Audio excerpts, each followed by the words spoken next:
Hello and welcome back to the Data Privacy Lawyer. My name is Funmi Owolabi and I'm the principal attorney at the firm. Today's review is going to be on some artificial intelligence terms, so we're just going to take a look at this company. Okay, interesting. Let's just hover over the products. So, design, build, test, and observe. Okay, interesting. So you can automate API tasks.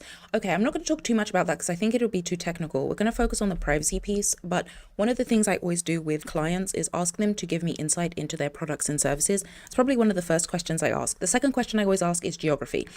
In which geographies are these products being offered? Because it influences your privacy documentation to include your terms of service. So I'm going to click off of that. I am very pleased to see this cookie banner. I'm just going to opt out and confirm.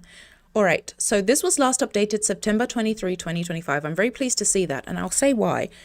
I think it's really important to review all your legal terms frequently and periodically. And I use periodically very loosely because it depends on how your product and service interacts with personal data. If you're processing very sensitive data, your period of review needs to be more frequent.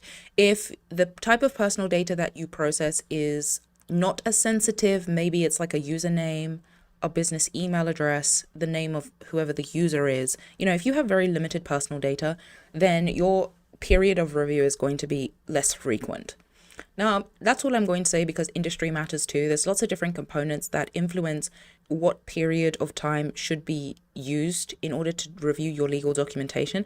I think it's wonderful to see that all of the legal documents associated with this business are listed on the website, because I talked about in other reviews how as part of your privacy program, you should be doing something called due diligence, vendor due diligence. If you're going to be liaising with a third party in any capacity, you should be doing due diligence before you engage with them. Is it burdensome? Yes. But does it save you time, energy, and resources in the event that a third party doesn't have a good privacy program? Yeah, it does.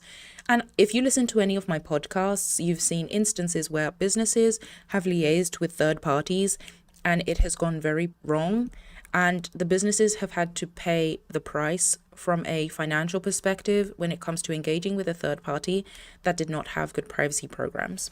So you can do due diligence because all of the third-party documents are here. I also think it's valuable to review this, and actually maybe in 2026 I will start reviewing this button, Subprocessor and Affiliates. Now this is really valuable if you are geographically cautious about where your personal data is processed. I'll talk a bit about this, and it's got nothing to do with artificial intelligence, but last year, 2025, there was an executive order that was issued in the United States impacting something called restricted transfers to other geographies, okay? So I won't go into too much detail about what the executive order said, but essentially it impacted how global organizations processed personal data based on specific categories. Your business needs to be in tune with what's happening geographically because it could impact your business's operations. And I know that many global businesses in the United States had to rearrange the structure in which they processed personal data as a result of this executive order. I think actually I will try and leave a link below for context for this particular video. It's really valuable to see not only does privacy legislation impact your privacy program, but there are different political aspects that could impact what it is you're able to do from a business perspective too, which could also affect the terms that you distribute to your customers. Okay, let's get into the review here. I talked in other AI reviews about how I think definitions are very valuable when it comes to artificial intelligence, because a lot of customers or businesses, they don't have a dedicated legal team that helps them in the contract negotiation phase.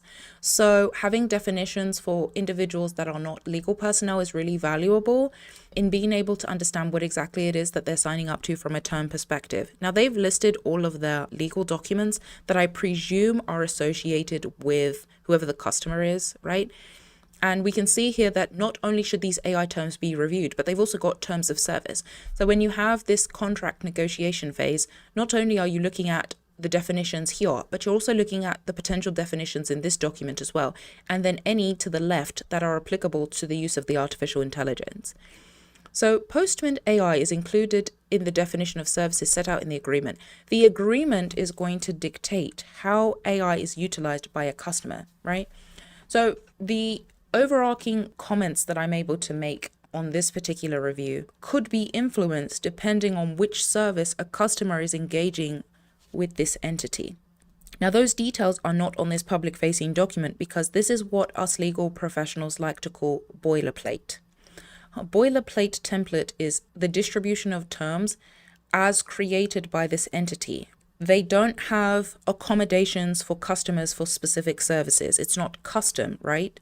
It is a boilerplate template that is distributed to customers and is read in conjunction to the actual agreement, right? There's other documents that influence this one and how this is read, and they have to be read together. So you can already see if your AI terms need review by a privacy counsel, the terms of service also do as well, as does the agreement, because they all are read together. And what the privacy counsel is going to be able to assist with is reconcile any potential discrepancies between the agreement, the terms of service, and the AI terms, and make sure that the language is consistent between any applicable documents. We've got terms of service here, we've got master service agreement, and we've got an order form. Each of these documents, 1, 2, 3, 4, need to be read together. Okay, let's get to the privacy piece. Let's talk about this.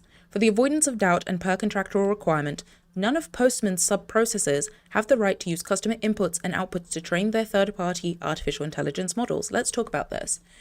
So this is really valuable to read. I'll tell you why. Because from a risk tolerance perspective, you have insight prior to engaging with any type of third-party provider. If your business does not allow a third party to use your inputs and outputs to train their AI, that's what your internal process says. Your company A, right?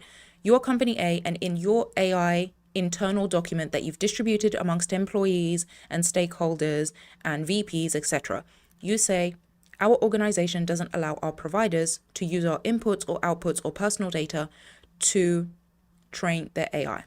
So when you're signing up and doing that vendor due diligence I've talked about, you're going to be looking for language like this to ensure that their practices align with your practices. And if your company says we don't allow inputs and outputs to be trained, then you've got to check, especially for this organization, because they're confirming that their subprocessors aren't allowed to do what your internal policies align with.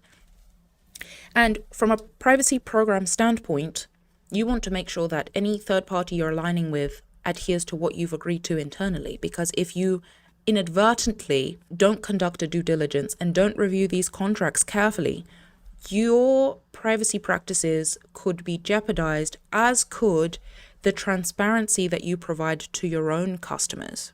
Let's say, for example, on your privacy notice, company A's privacy notice, you say, hey, any personal data that you submit to us is not going to be used to train anybody's artificial intelligence. If you work with a third-party provider in which that's a practice of theirs, your privacy policy or privacy notice is now inaccurate. And from a transparency perspective, one of the tenets of privacy laws is you need to be transparent and you need to provide notice. If your notice is inaccurate, you put your company in jeopardy of being in non-compliance with the FTC Act Section 5. Now, I'm not going to go into too much detail about that, but essentially it requires businesses to avoid unfair and deceptive practices. And you could be deceptive if you're allowing your privacy practices to not align with what your third parties are doing. So there's a lot of compliance that goes into this. I really hope you enjoyed this review. If you have comments about what I have discussed here, leave a comment below and I will see you in another review.